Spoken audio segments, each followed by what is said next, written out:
Salut à tous, alors c'est Frédéric Delavier.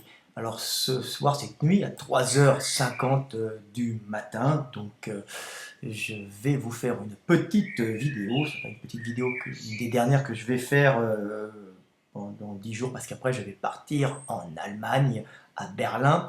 Donc je vais vous faire une petite vidéo pour comprendre les comportements humains et pour comprendre un peu un phénomène très intéressant dont on entend souvent parler dans les magazines féminins, hein. C'est le fait que les hommes, dans un couple, quand une femme est enceinte, ben, l'homme souvent grossit et prend du gras avec sa femme. On dit que l'homme fait sa grossesse avec la mère, hein. Tout le monde connaît ça, hein, ça a souvent fait les titres dans les magazines féminins.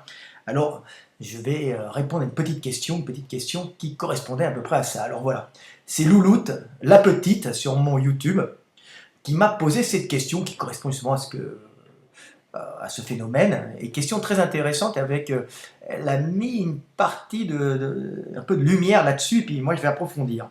Et vous allez comprendre que nous sommes les pantins de la nature, et que l'important c'est de transmettre nos gènes et de transmettre la vie pour que perdure l'esprit en nous, hein, donc Dieu en nous, la conscience. Vous voyez que tout est bon pour que la vie continue. Alors, et nous sommes un peu les pantins de ce monde, mais le savoir nous élève et nous permet de nous diriger nous-mêmes sans être des automates. Donc voilà, Louloute la petite, m'avait envoyé ce petit texte. Alors, Frédéric Delavier, salut. Une question: lors de la grossesse de la femme, dans les temps plus anciens, l'homme devait nourrir 3 bouches, la sienne, la femme et bébé. Vu qu'il était difficile de trouver autant de nourriture, l'homme devait se baser sur ses réserves de nourriture. Est-ce que cela peut avoir un lien avec notre époque où l'homme prend très souvent du poids pendant la grossesse? Merci et bonne continuation. Alors, elle n'a pas totalement tort, hein. Il y a effectivement le fait que l'homme devait prendre des réserves, hein.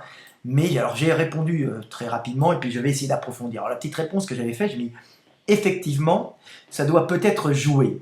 L'influence des hormones femelles de gestation peut faire baisser la libido de l'homme en l'empêchant d'aller voir ailleurs, en dépensant ses réserves énergétiques. Donc de continuer à alimenter la mère. Vous voyez, comme il ne va pas ailleurs, hein, pour aller voir, pour courir des culs, et ben l'homme va grossir un peu et va rester à côté de la maman. Alors, pourquoi les hommes prennent du poids? Tout simplement parce que les femmes enceintes, quand les hommes sont à côté, on dit qu'ils font leur grossesse, c'est parce que les femmes enceintes, souvent, génèrent, bon, pas souvent, c'est toujours, génèrent des hormones, des phéromones, des hormones volatiles, hein, qui ont une influence sur les hommes et qui, par leur grossesse, donc les femmes, génèrent ce qu'on appelle des phéromones, hein. Ce sont des petites hormones volatiles qui ont une action insidieuse que l'homme ne ressent pas directement, mais qui va perturber son comportement sans qu'il en ressente consciemment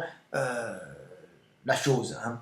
Donc c'est une espèce de castration chimique, hein. Quand, messieurs, vous avez votre femme enceinte à côté de vous, les hormones, hein, les phéromones qu'elle va exhaler, que vous ne sentez pas, mais que vous allez avoir, va vous castrer chimiquement, et pour vous maintenir à côté d'elle, et vous obliger à vous occuper de votre femme et de vos petits, hein. Vous n'allez plus avoir envie d'aller courir les culs. Quand vous verrez passer une belle jeune fille à côté de vous, vous ne la regarderez pas, vous direz bon, moi je suis amoureux, j'aime ma femme, mais sachez que vous serez sous l'influence hormonale de madame, qui elle-même ne sait pas qu'elle a une influence hormonale sur vous, mais elle va vous castrer chimiquement, et ça a été mis au point au cours de l'évolution humaine, parce que nous avons des petits à croissance lente qui demandent 2 personnes pour être à côté, pour les éduquer, car nous sommes un animal extrêmement social, le plus complexe au niveau relationnel, social de toute la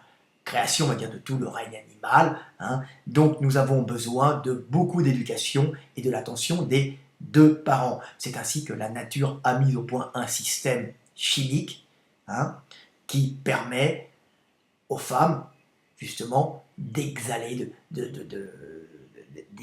émanations de phéromones, donc d'hormones volatiles, qui vont castrer pendant quelque temps les hommes, hein. Alors ça n'a pas duré tout le temps, en les les empêchant justement d'aller voir ailleurs. Ils vont être tout câlin, tout émotif, ils vont devenir un peu féminins, ils vont prendre du poids, grossir, bien sûr, ils ne vont pas aller courir les filles, ils vont s'enrober un peu de graisse sous l'effet de ce gras. Alors ce n'est pas tous les hommes, il doit y avoir des peuples qui doivent le faire plus ou moins, je pense que les Européens doivent peut-être, les femmes européennes, si on étudie bien, ça se trouve,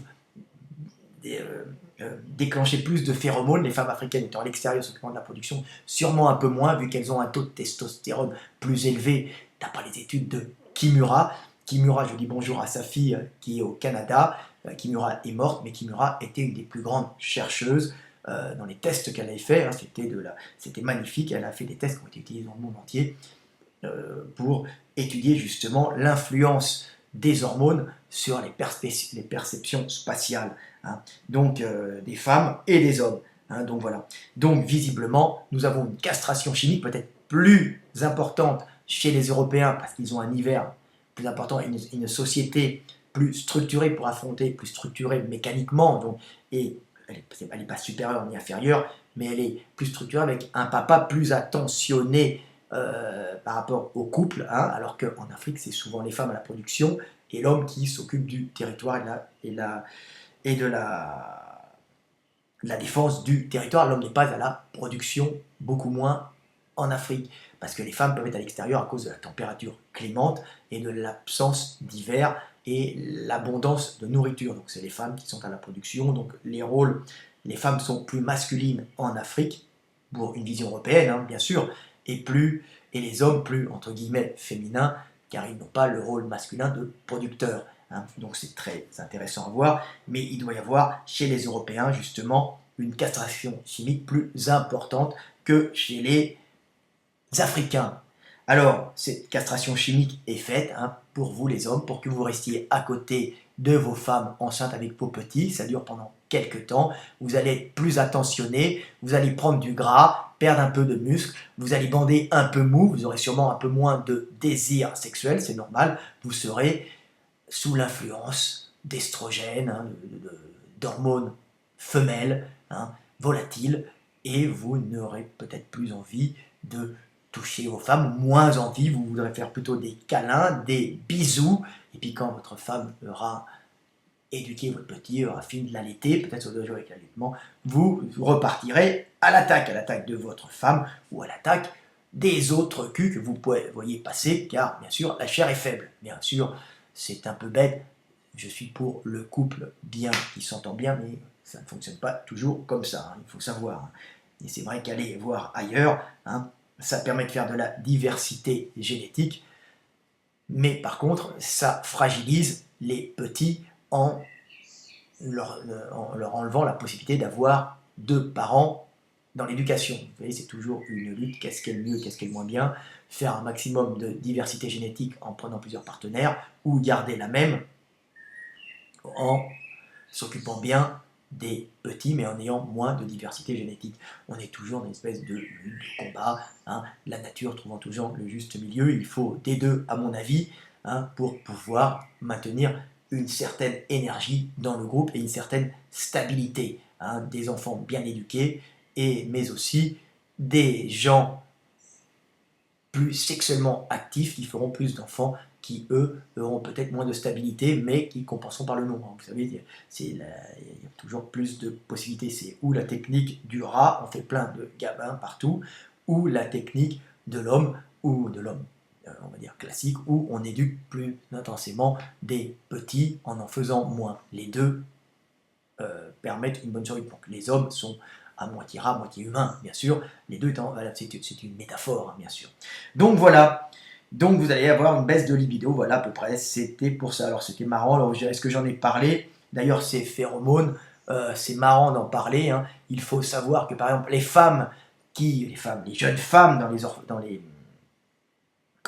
les pensionnats, en général qui dormaient toutes ensemble dans les dortoirs, avaient une synchronisation au bout d'un certain moment de leurs règles. Donc on voit qu'il y a une influence des hormones femelles bien plus puissante qu'on ne pourrait le penser. Donc rester toujours près d'une femme enceinte, on dort avec, on vit avec, ben ça peut avoir une influence et c'est la nature qui a mis ça au point pour castrer chimiquement les garçons pour qu'ils éduquent avec la maman leur petit à croissance lente pour qu'ils puissent vivre dans cette société extrêmement complexe qu'est la société humaine et qui demande beaucoup d'éducation et les deux parents actifs dans l'éducation à côté de ces petits avec ce très gros cerveau qui va emmagasiner beaucoup de mémoire et beaucoup d'instructions avant de pouvoir partir tout seul sur les chemins de l'existence. Voilà ce que j'avais à peu près à dire.